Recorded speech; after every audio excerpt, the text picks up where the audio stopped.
Los centros industriales más grandes de Ucrania fueron los primeros en reportar bombardeos por parte de las tropas rusas, mientras se reportan enfrentamientos en los puntos fronterizos.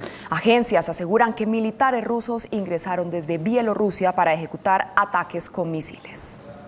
Las alarmas antiaéreas volvieron a retumbar en Kiev y otras ciudades ucranianas por primera vez desde la Segunda Guerra Mundial, mientras largas filas de miles de automóviles intentaban salir de las urbes y las estaciones subterráneas de tren se convirtieron en refugios. Esto tras la invasión anunciada por el presidente ruso Vladimir Putin, que empezó con varios bombardeos por parte de las tropas del Kremlin en los centros industriales más grandes de Ucrania. Kiev, la capital, fue la primera en reportar explosiones tras la orden de Putin. Kharkov también fue atacada pese a ser la segunda ciudad más importante y uno de los principales centros industriales especializados en la producción de armas y maquinaria de Ucrania. La estratégica Odessa fue otra de las ciudades en reportar fuertes detonaciones durante la madrugada, al tratarse de una localidad clave por tener salida al Mar Negro.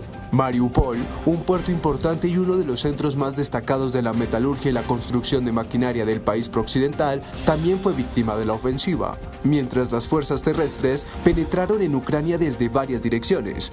Vehículos blindados rusos violaron la frontera en el norte y en el este, donde la mayoría de las unidades de la Guardia Fronteriza fueron blanco de disparos. También se informó que tropas rusas penetraron en la región del norte de Kiev desde Bielorrusia para efectuar un ataque con misiles contra objetivos militares. La ofensiva ya deja decenas de muertos. Durante las primeras horas de la operación militar, 40 militares ucranianos han muerto y hay reportes de civiles desaparecidos. Rusia está lanzando ataques aéreos y terrestres masivos contra el país vecino. No solo en la región de Donbass, la Guardia Fronteriza ucraniana informó que columnas militares rusas cruzaron la frontera ucraniana hacia las regiones de Chernígov, Kharkov y Lugansk.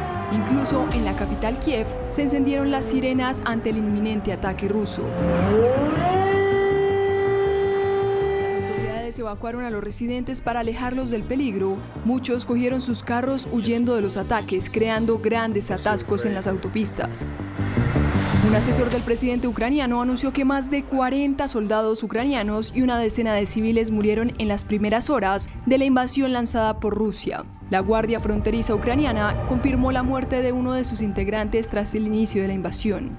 El funcionario ucraniano detalló que la mayoría de las muertes se produjeron por los primeros bombardeos aéreos contra bases militares. También reportaron varios heridos y desaparecidos de la población civil. Esto pese a que Vladimir Putin había asegurado que la ofensiva de Rusia solo se haría contra las bases militares en el este de Ucrania y lejos de la población civil. De acuerdo con el artículo 4 del Tratado de Washington, documento constituido por la OTAN, los miembros de la alianza se consultarán cuando, a juicio de cualquiera de ellos, la integridad territorial, la independencia política o la seguridad de alguno se viera amenazada. Además, según las Fuerzas Armadas de Ucrania, han conseguido repeler un ataque de tropas rusas en la región de Lugansk, controlada en parte por rebeldes separatistas, y han estimado 50 enemigos muertos, en un contexto bélico en el que el presidente ucraniano Volodymyr Zelensky ha ordenado actuar con todo contra la ocupación. En medio del conflicto, el presidente Joe Biden convocó a una reunión de urgencia del Consejo de Seguridad de Naciones Unidas para evaluar las nuevas medidas. El presidente de los Estados Unidos, Joe Biden, condenó el ataque ordenado por Vladimir Putin al territorio ucraniano. El mandatario denunció mediante un comunicado el injustificado ataque de Rusia contra Ucrania, luego de que su homólogo ruso, Vladimir Putin, anunciara una operación militar en defensa de los separatistas del este de ese país. Biden calificó el ataque como no provocado e injustificado por parte de Rusia y resaltó que los socios y aliados responderán de manera unida y decisiva. El presidente estadounidense anunció que se reunirá con sus homólogos del G7 este jueves y hablará con el pueblo estadounidense para anunciar las consecuencias adicionales que Estados Unidos y los socios impondrán a Rusia por este acto innecesario de agresión contra Ucrania. Sufrimiento humano. Solo Rusia es responsable por la muerte y... En otro comunicado publicado por la Casa Blanca, dice que el presidente Biden habló con su homólogo ucraniano Volodymyr Zelensky, en donde el presidente le pidió que llame a los demás líderes mundiales para que se pronuncien claramente contra el presidente ruso Vladimir Putin y su flagrante agresión a Ucrania y permanezcan al lado del pueblo ucraniano.